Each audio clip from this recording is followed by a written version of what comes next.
I always knew I wasn't truly one of them. I was the outsider, the extra piece that didn't quite fit into the perfect puzzle of my best friend's family. But I tried. God, I tried. I had been around them for years, practically growing up alongside my best friend, Ava. Her family had money, connections, and power, but what they didn't have was drive. That's where I came in. I was the one who studied harder than anyone, the one who made the plans, the one who solved their problems before they even knew they had them. When Ava wanted to start a business, I was the one who drafted the entire plan. When her father's company was struggling, I was the one who suggested the restructuring that saved them. And when Ava's brother needed a job, I was the one who used my connections to get him in the door. But none of that mattered, because one night, as I sat at their dinner table, after years of loyalty, after giving them everything, I heard the words that changed everything. "We don't need you." Ava's voice was sharp, final. Her mother nodded. "You're always in the way." Her father didn't even look at me. I just sat there, frozen, trying to process what was happening. I expected Ava to at least hesitate, to soften, to regret. But she didn't. Instead, she scoffed. "It's not like your family." That hit me harder than I expected. After everything I had done, after everything I had sacrificed for them, I didn't fight. I didn't argue. I didn't beg. I just stood up, grabbed my coat, and walked out the door. I didn't slam it. I didn't even look back. I just walked. Out of their house, out of their lives, out of the world I had built for them. The cold night air hit me as I stepped onto the street. It should have stung, but instead, it felt freeing. Like I had just shed a heavy weight I hadn't realized I was carrying. No more fixing their problems. No more waiting for their approval. No more pretending I belonged. They thought they didn't need me? Fine. Let's see how well they did without me. At first, there was nothing. No calls, no texts, no apologies. I wasn't surprised. They were arrogant enough to believe they'd be fine. They probably expected me to come crawling back, desperate to prove my worth that I didn't. Instead, I focused on myself. It was strange at first. So much of my life had revolved around them.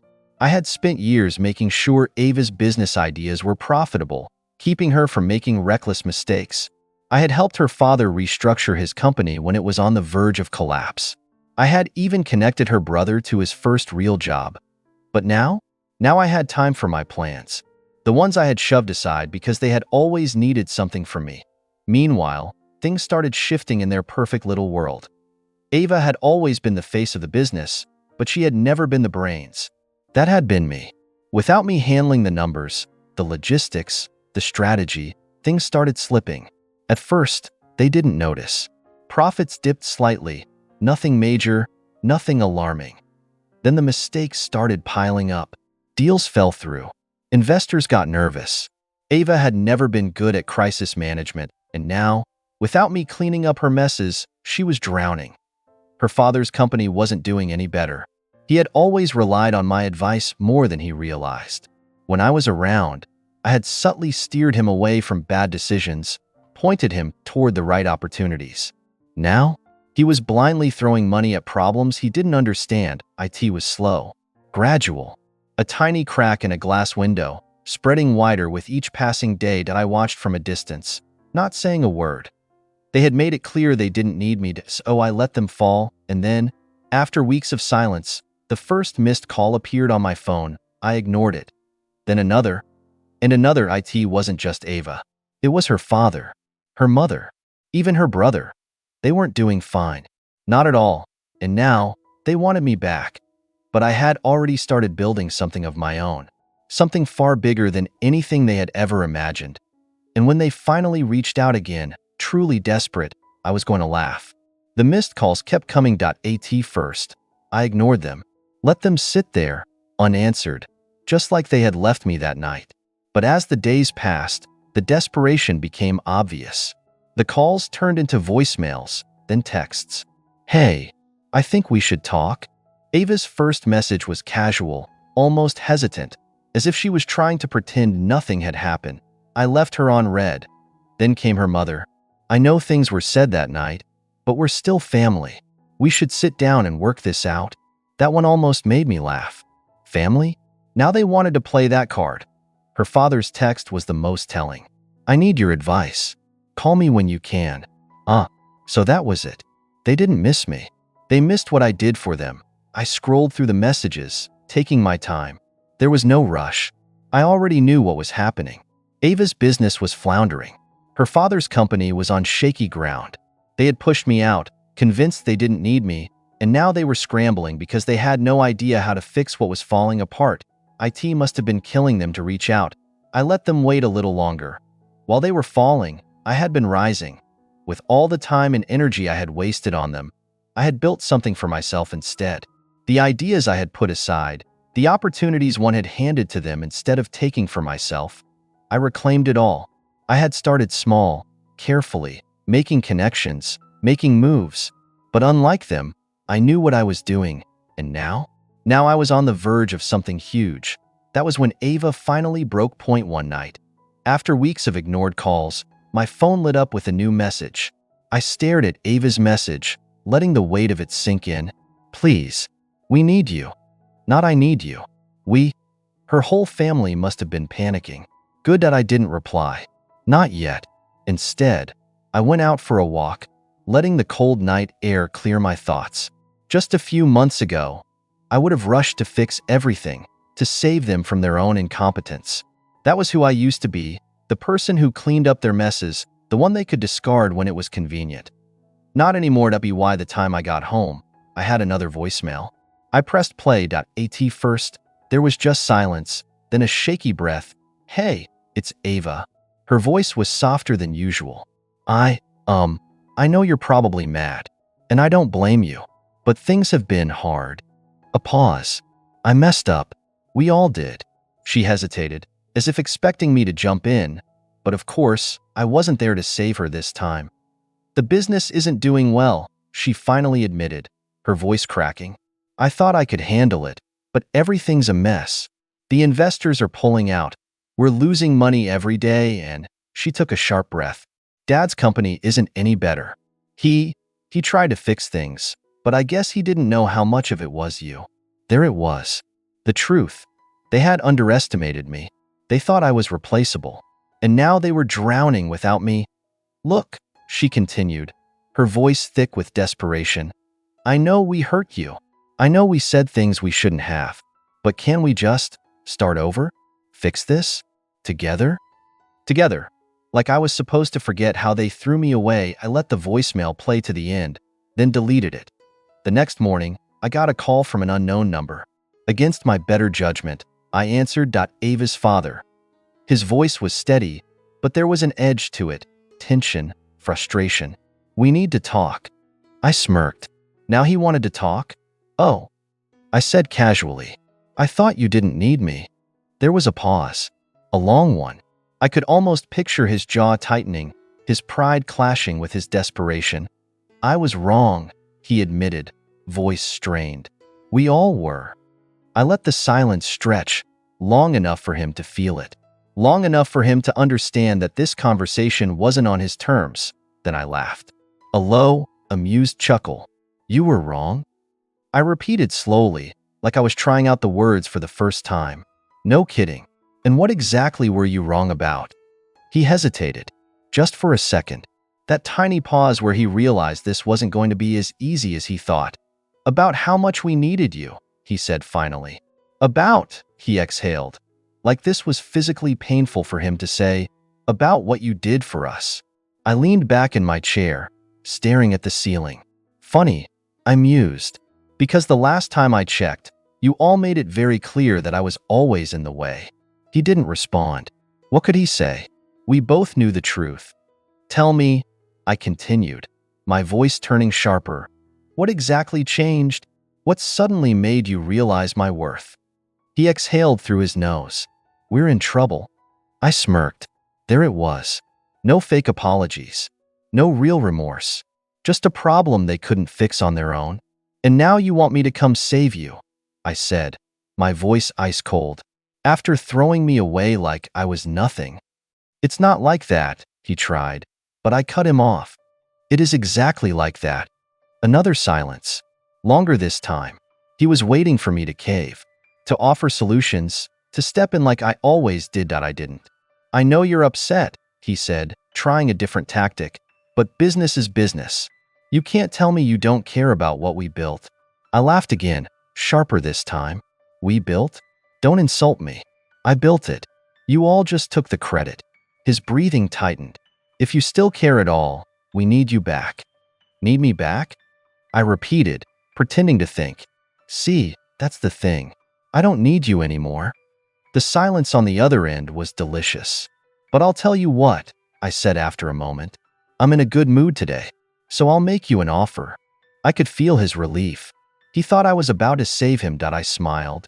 My offer is this, I said, my voice dripping with mock kindness. You figure it out yourselves. Without me.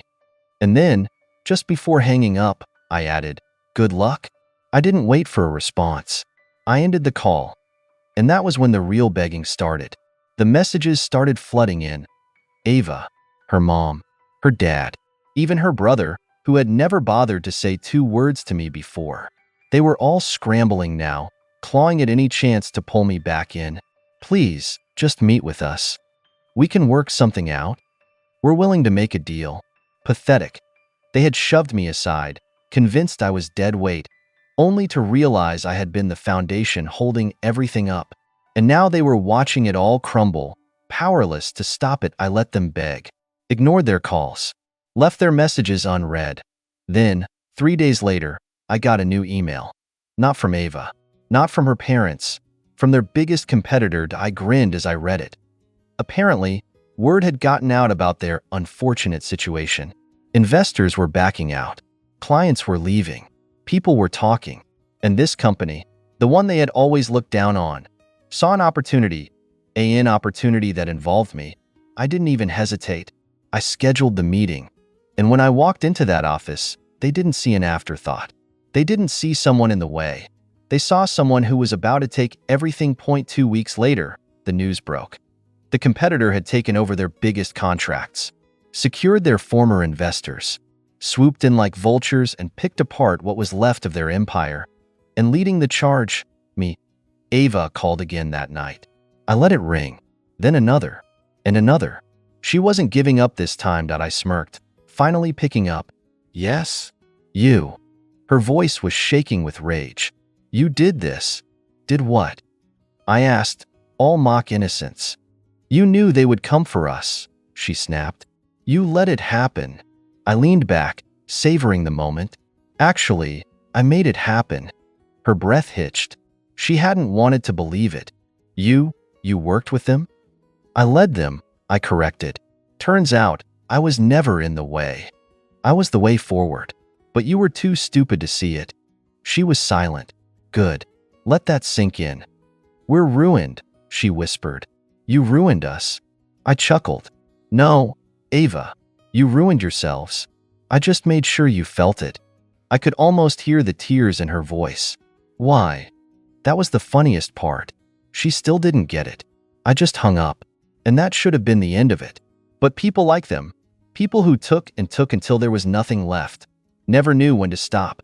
The knocking started the next morning. At tea first. I ignored it. Let them waste their energy pounding on my door. But when the knocking turned into banging, when the voices outside grew desperate, I finally got up, stretched, and made my way over. I didn't even need to check who it was. Swinging the door open, I was greeted with the sight of all of them. Ava, her parents, even her brother, the one who used to treat me like I didn't exist.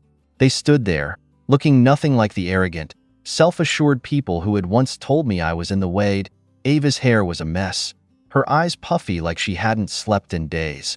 Her mother, who used to hold her nose up at me, was clutching her husband's arm like she was afraid she might collapse.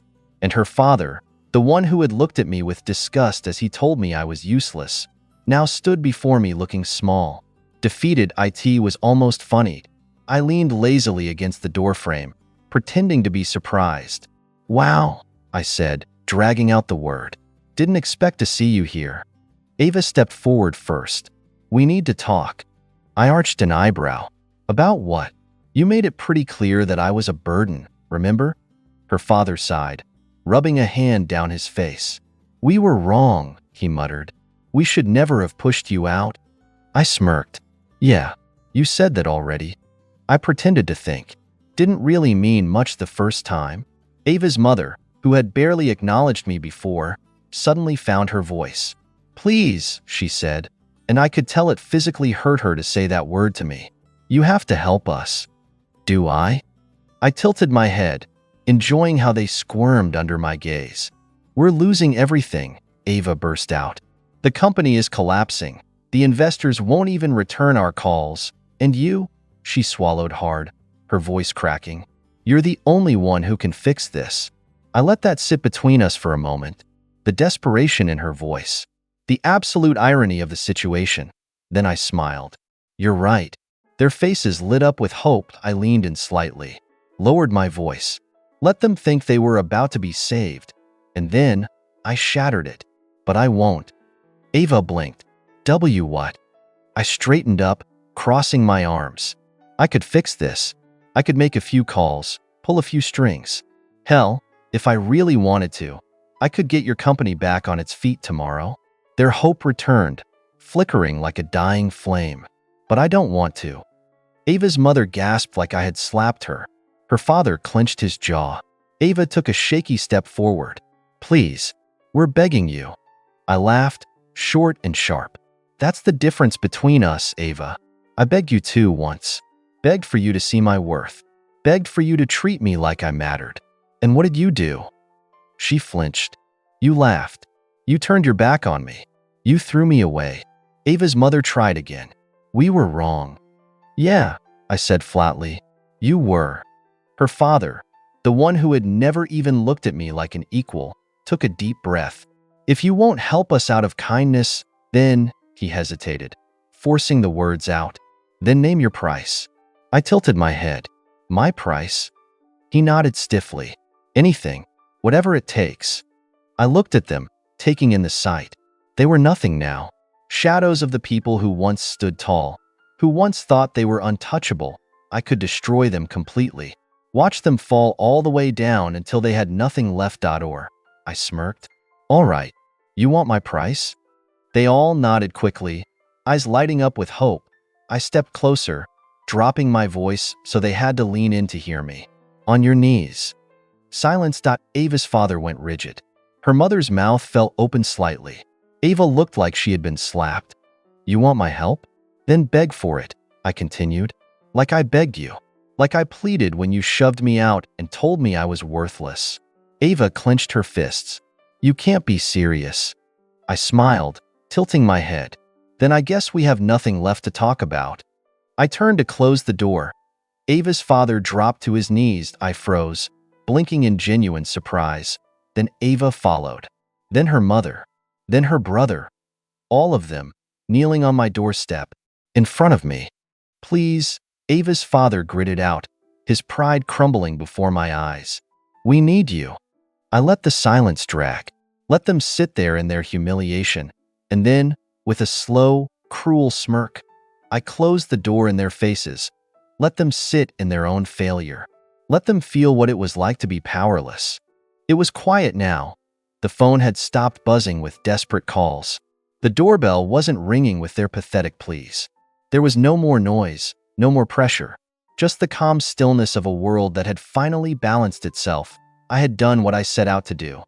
Not out of spite, not out of malice, but because I knew they would never learn otherwise.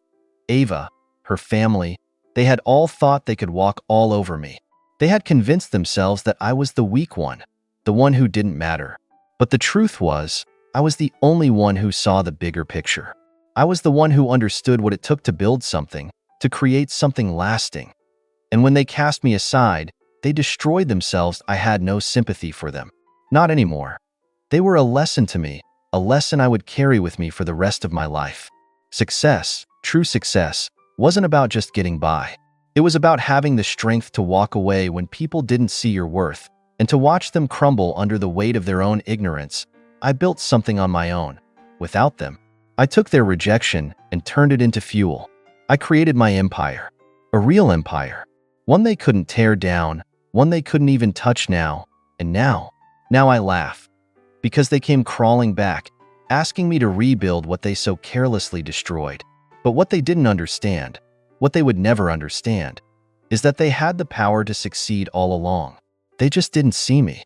They never saw me for what I was. I wasn't their savior. I wasn't their backup. I was always the key, and they would never get to touch that again, so I let them beg. I let them crawl. I let them hurt. Because in the end, the only person who needed to believe in me was me, and I finally did.